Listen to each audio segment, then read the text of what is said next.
Okay, Mother, when you did the interview with Darren Aronofsky and you brought up straight away small m, lowercase m, and exclamation point at the end, of course, when the exclamation mark, what am I saying, exclamation point, what am I, American? What am I, a teenager? I'm on. Sorry.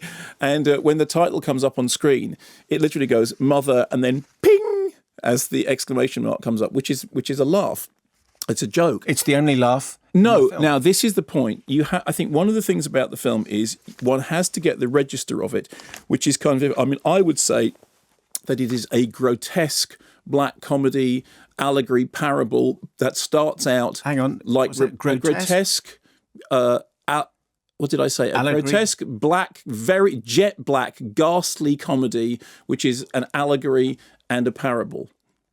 Wow, that's a lot there. Yeah, I know. It's all those things. So basically, it's a story which is, allegorical and archetypal and drifts from weird black humour. And I think it's important that at the beginning you get that thing which is bing, which is a sort of joke line, and it then moves through various genres. And you should say it's a typewriter bing. Yes, well, although, yes, that's what it seems to be. But it's also, it's just the fact that it's an exclamation mark.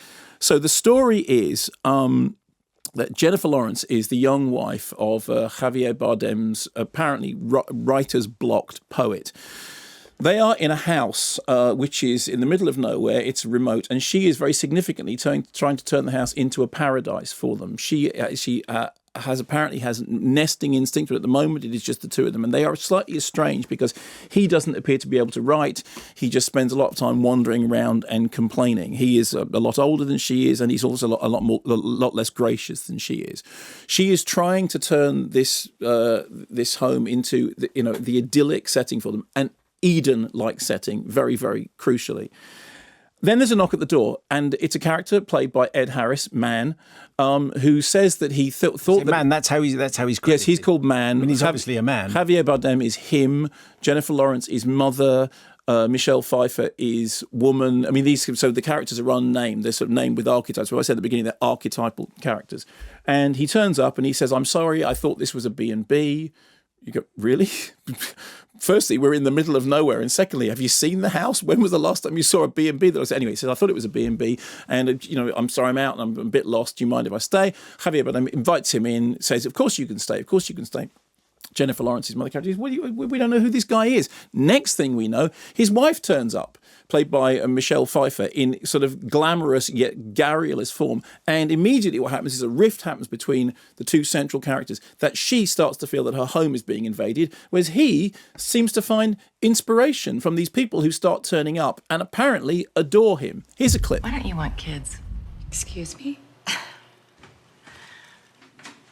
I saw how you reacted earlier. I know what it's like when you're just starting out and you think you have all the time in the world. And, you're not going to be so young forever. Have kids. Then you'll be creating something together. This is all just setting.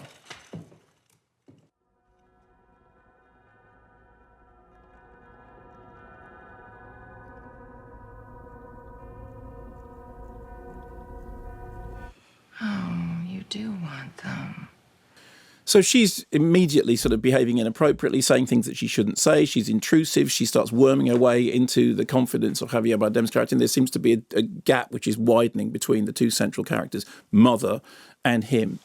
And over the course of the drama, more and more people start arriving, and the drama becomes more and more surreal, more and more paranoid, more and more nightmarish.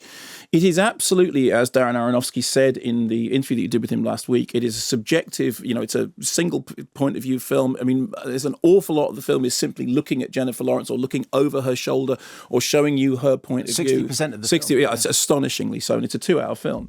And so it starts out, as I said, like Repulsion, that idea about paranoia, or maybe, the Tenant or something. And there's an awful lot of Rosemary's Baby that it then starts to kind of slowly grow into. And it's very clear that what it's meant to be is a subjective, nightmarish, waking dream. Like Aronofsky was talking about dream states, and also that it's a parable, that it's an allegory. And the film then descends into these unbelievably dark areas, but does so in a way which is so incredibly sort of histrionic and intense and over the top that I think one has to read it as all the way through as being as being ironic and detached and a construct, a conceit, a sort of dream fantasy. The most important thing is, what does it mean? Okay, so you can read it in a number of ways. You can read it as an exaggerated drama about marital breakdown. You can read it as a story about the way in which, older men preying on younger women. You can, as has very much been read, as a story about the mistreatment of Mother Earth, that somehow the house is Mother Earth. These people come in and they don't understand how to respect Mother Earth, and they start, pulling out the fitments, and suddenly they're all over it and the house is starting to suffer. You can also read it very clearly as a biblical power. I mean, it is a sort of new Genesis story. It's a new Genesis story which has got an Eden. It's got a creator figure in the case of Javier Bardem. It's got a Mary figure. It's got an absolute Cain and Abel in the character of two brothers played by Donald and Brian Gleason. Why are you looking at me like I'm telling you something that you don't know? No, I was just wondering what Mary's got to do with Genesis. But anyway, no, but that's Mary hasn't. But that's it's okay. So. But the thing is, good point, thank you for picking me up on that, but you know what I mean. I do. What I'm saying is that actually the reason I'm citing Genesis is because the last thing that Aronofsky did was Noah, which was basically taking, a Genesis story and then turning it into a science fiction film with rock monsters battling each other. Yes. And then in fact, the story you can then carry on reading the New Testament section of it right the way through to the unbelievably sort of full-on ending, which I think we sort of shouldn't. So Aronofsky has talked about Buñuel and The Exterminating Angel. I mean, he mentioned Buñuel in that interview that he did with you. I mean, I think if you're a horror fan, you'll start out seeing David Lynch and seeing David Cronenberg, and you'll end up seeing Ruggero Deodato and more. Whilst I was watching the film, I found it a really intense, disorientating, and often very, very unpleasant even experience. It was like that relentless, that in your face, that constant point of view, like never backing off, being really, really sort of insistent. And I found it frustrating. I found it sometimes ridiculous. I found it very, very, very. And then as it moves into its sort of later sections in which chaos begins to reign and to manifest itself in ways which are, all the more sort of blackly absurd, dark comedy and, right into real sort of ghoulish graveside humour. I found the film very, very oppressive.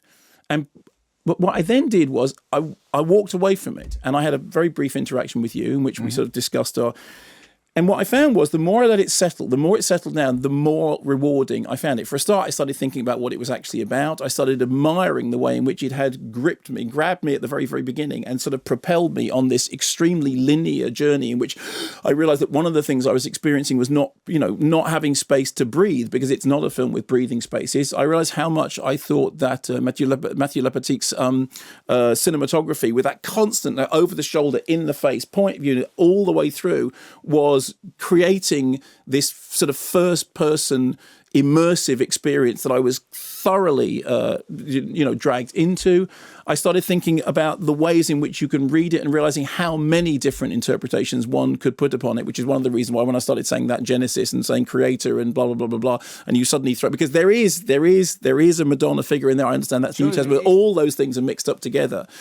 And I started thinking, find me another, in inverted commas, mainstream director who is pushing the boundaries of, mainstream surrealism in such a way. I mean, this is kind of doing what Lynch was doing when Lynch was at his most out there in terms of cinema. Lynch is, of course, now, doing it on television. If you've been watching any of the new Twin Peaks, it's similarly, nobody sat down in a script meeting with David Lynch. Sorry, David, what? And then what happens? And then that goes where? So actually, I think it's relentless. I think it's ridiculous. I think it's very, very sort of full-on sensory experience. The further away I get from it, the more I admire it. The further away I get from the experience of watching it, which I have to say I found almost oppressive, the more impressive I find it. I can imagine that it will provoke, I know already that some people have been in screenings in which it's provoked walkouts. I know some people have been in screenings in which it's provoked gales of sniggering laughter. And, as you said in your interview, when it played at, was it Venice? Yes. That apparently Booze and Wild Applause. Booze and Wild Applause, which is what, that's what festival movies do. That's booze, as in BOOS rather than Z. Booze, yes, sorry, not as in, yes, trebles all round. I think it's a very impressive piece of oppressive work. As I said, relentless, ridiculous, garish, disgraceful, disorientating, delirious, other words that begin with D. And the more I think about it, the more I find in it.